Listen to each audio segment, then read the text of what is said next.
Bienvenidos otra vez a nuestro podcast Con Sentido. El día de hoy les acompaña Cristian Álvarez. Jeremías San Miguel. Y Jeremías y yo vamos a hablar el día de hoy de esa sensación de carestía, de esa sensación de que le falta algo a las personas. ¿Qué te opinas? Creo que es interesante, además con las fechas que tenemos, especialmente interesantes, porque son unas fechas de plenitud de fiesta, plenitud de celebraciones, por lo menos en nuestros entornos, ¿verdad? Plenitud de encuentros, de amigos, familiares, etc. Sin embargo, hay muchas personas que tienen una sensación de carestía. Sí, hay gente que vive más que con una sensación de carestía, es con esa sensación de que le falta algo o de que necesitan algo que muchas veces viene dada por el mismo entorno. Uh-huh. Porque a veces, y es muy común darse cuenta de personas que tienen una necesidad que cuando tú miras el contexto completo, esa necesidad ni siquiera es de él, es una necesidad inducida. O sea, que se puede ser o sentirse uno carente dentro de la abundancia. Claro, uno se puede... primero hay que definir la carencia y definir la abundancia. Porque, por ejemplo, yo al equipo financiero, a la comunidad, yo tengo varias comunidades y tengo dos que están enfocadas al área financiera. Yo siempre he dicho le menciono un refrán con respecto al dinero, que es que hay gente que son tan pobres que lo único que tienen es dinero. Uh-huh. Y son personas que tienen una abundancia económica, pero tienen pobreza en todos los otros sentidos. O sea, muchas veces tienen una abundancia económica, pero no cuidaron bien su cuerpo y tienen pobreza de salud o pobreza social o pobreza afectiva, pero tienen una abundancia económica. O sea, tienen mucho. Eso no quiere decir, yo no soy pro del refrán o del concepto de que tener dinero es malo. Incluso hay un podcast donde nosotros hablamos del dinero que pueden buscarlo y verlo, que eso no quiere decir que tener dinero es malo. O sea, eso lo que quiere decir es que hay personas que se enfocaron tanto en ese tema de la parte económica que crearon carencias en otros aspectos de su vida. Claro. Yo, pensando en este tema, lo vinculo con lo que podríamos llamarle, ahora sí, en vivo como estamos, una especie de diabetes cultural o una diabetes espiritual. A ver, sí, porque defíneme una diabetes cultural o espiritual. A ver. Claro. Tú verás, la diabetes se caracteriza, entre sus muchos detalles, ¿no?, en que hay muchísima azúcar en la sangre, ¿no?, o sea, plenitud, ¿no?, saturación, exceso. Sin embargo, la célula no la puede recibir. Como no hay insulina, que es la que se encarga de pasar el azúcar adentro, la célula está desnutrida, está en carencia. Por eso el diabético tiene hambre, porque su cuerpo siente la falta. Sin embargo, tiene por las vías de conducción, en este caso los vasos sanguíneos, una gran cantidad de glucosa, de azúcar, que está ahí esperando a ser devorado, pero no hay manera de que se alimente. Entonces es como alguien opulento, rico, pero que vive en la miseria.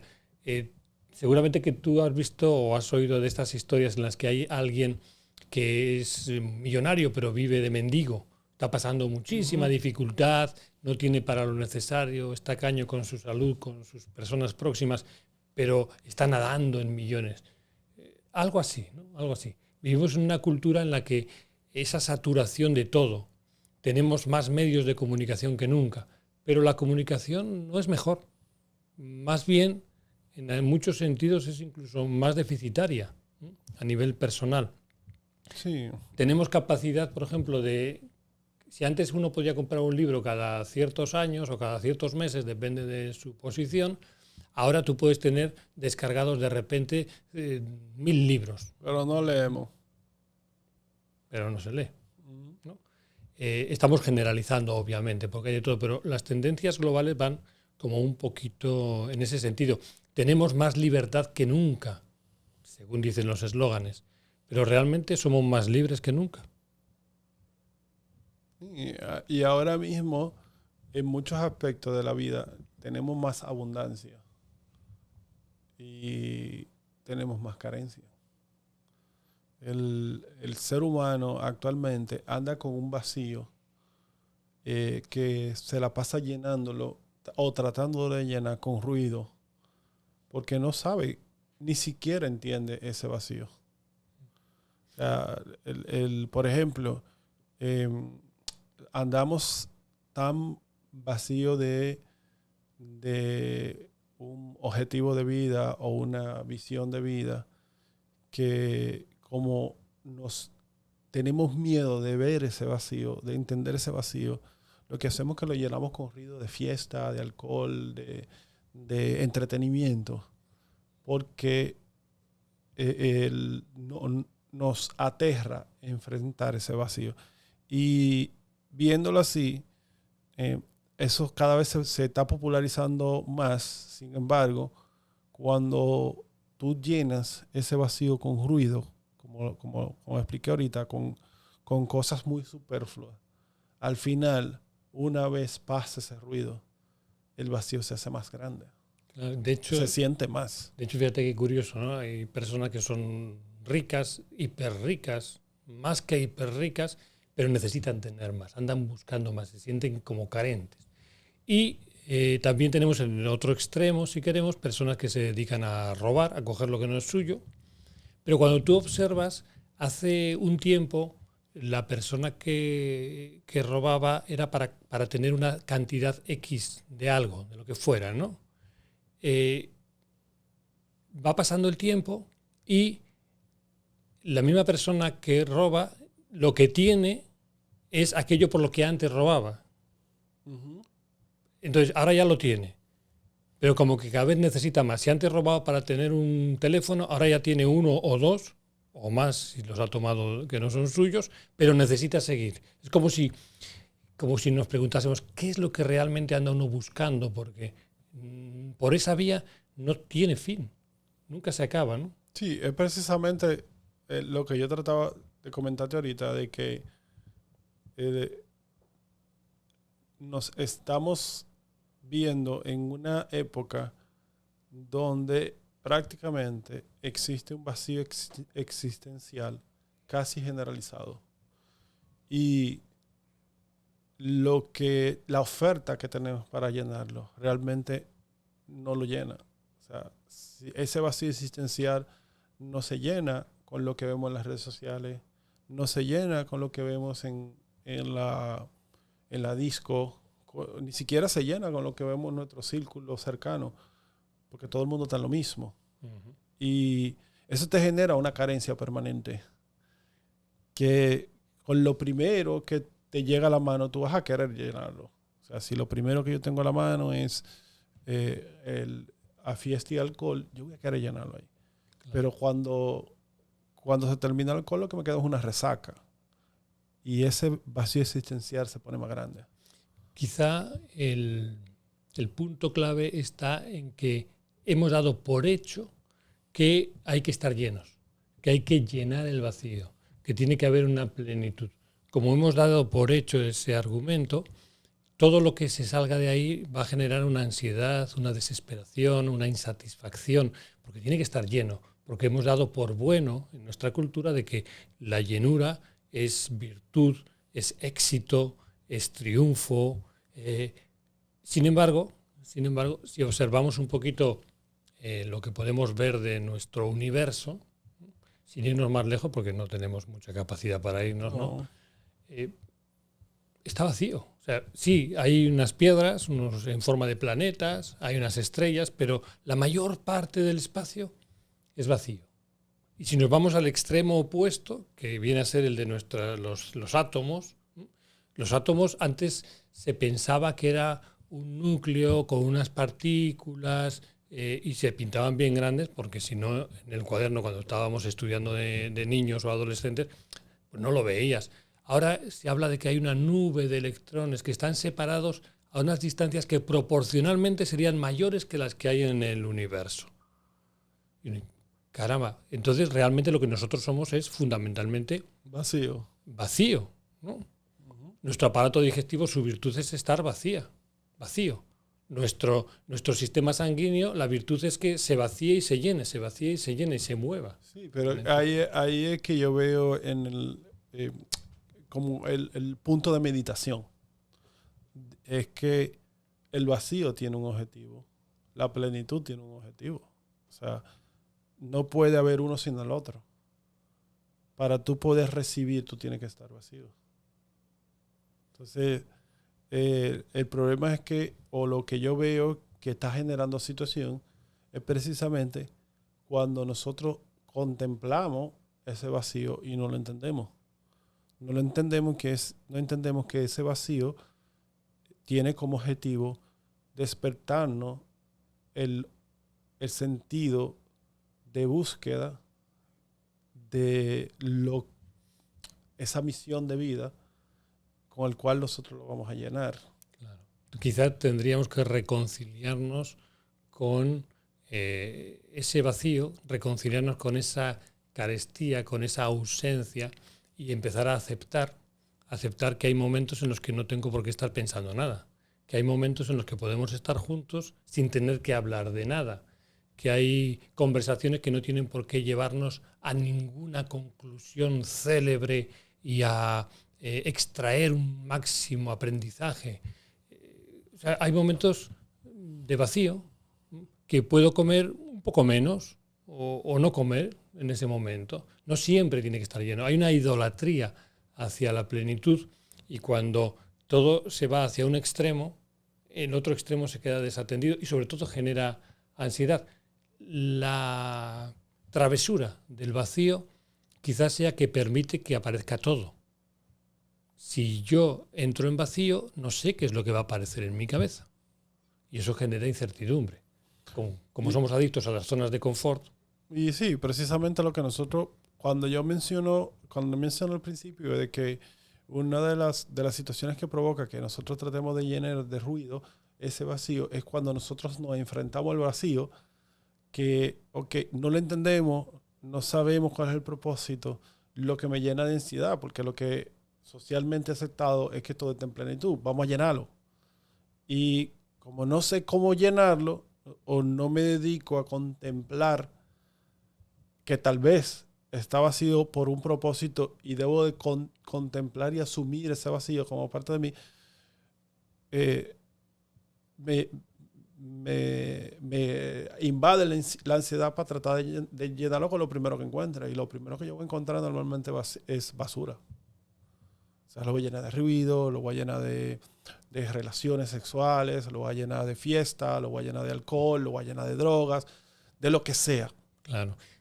Quizá buscándole una vía también a eso que comentas, puede ser que cuando nosotros lo queremos llenar, lo vamos a llenar desde el punto de vista de nuestra experiencia, de nuestro conocimiento, de nuestra historia de vida.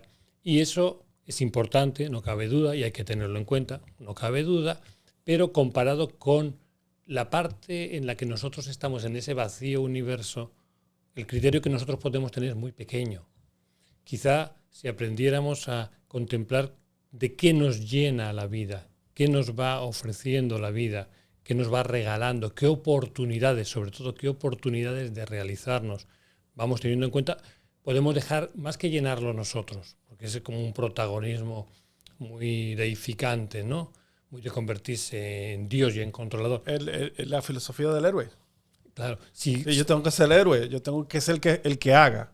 No existe ese elemento, vamos a decir, divino o ese elemento natural que va a proveerme, sino no, yo soy el héroe, eso es lo que nos han vendido, por lo menos en este lado del mundo, no, el héroe es el que resuelve. El héroe, si está vacío, el héroe tiene que llenar, porque por eso es el héroe. Claro, pero si contemplamos eso, nos podemos fascinar de cómo vamos recogiendo y nos van dando todo lo necesario. Claro, a veces no es lo que uno quiere, pero sí es lo que le toca, es lo que va a poder digerir, metabolizar, es lo que necesita para seguir su camino. La vida, y así lo hemos visto muchas veces, que nos sucede algo y pensamos, esto no tiene ningún sentido. Y años después dices, ay, gracias a Dios que sucedió esto. Sí. Y otras veces nos pasa al revés, que hacemos algo por nuestro ímpetu, digamos, violentando todas las evidencias de por dónde van las cosas y obtenemos un determinado éxito, entre comillas, pero lo poco que dura, ¿no? Porque no está en consonancia con todo lo demás. Y la consonancia, la reverberación de nuestra vida solamente puede resonar en el vacío. Tú sabes que me traíste a la mente varias cosas. Primero, ese tema de que a veces vemos las cosas y decimos que no tienen sentido y después nos damos cuenta que eso era lo que nos tocaba.